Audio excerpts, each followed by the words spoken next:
Hello friends, welcome back to our YouTube channel. അപ്പോൾ ഇന്ന് നമ്മളൊരു കരിമീൻ കറി വെക്കാൻ പോവാണ് കേട്ടോ. അപ്പോൾ അതിന് ആവശ്യമായിട്ടുള്ള എണ്ണ ഒഴിച്ച് കൊടുത്തിട്ടുണ്ട്. അതിലേക്ക് ലേശം ഉലുവ പൊട്ടിക്കുകയാണ്. ഉലുവ പൊട്ടിച്ചതിന് ശേഷം കരുവേപ്പില, വെളുത്തുള്ളി, ഇഞ്ചി,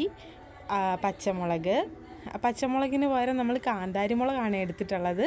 കാന്താരിമുളക്, ഉള്ളി എല്ലാം കൂടി ചേർത്ത് നമുക്ക് നന്നായിട്ട് ഒന്ന് വഴറ്റി കൊടുക്കാം. അതിനുശേഷം 1/2 ടീസ്പൂൺ മഞ്ഞൾപ്പൊടി, മുളക് പൊടി, മഞ്ഞൾപ്പൊടിയും മുളക് പൊടിയും മാത്രം ചേർത്തിട്ടാണ് നമ്മൾ ഈ കരിമീൻ കറി വെക്കുന്നത്. അപ്പോൾ മസാലയൊക്കെ ഒന്ന് മൂത്ത് വരുമ്പോൾ അതിലേക്ക് ലേശം വെള്ളമൊക്കെ ഒഴിച്ച് അതൊന്ന് വഴറ്റിയെടുത്തതിന് ശേഷം ബാക്കി വെള്ളവും കൂടി നമുക്ക് ചേർത്ത് കൊടുക്കാം. അപ്പോൾ വെള്ളമൊക്കെ ചേർത്ത് മസാലയൊക്കെ ഒന്ന് തിളച്ച് വരുമ്പോൾ അതിലേക്ക് ലേശം ഉപ്പും ഒരു 3 കഷ്ണം കുടംപുളിയൊക്കെ ചേർത്തതിന് ശേഷം നമുക്കതിലേക്ക് മീൻ ചേർത്ത് കൊടുക്കാം.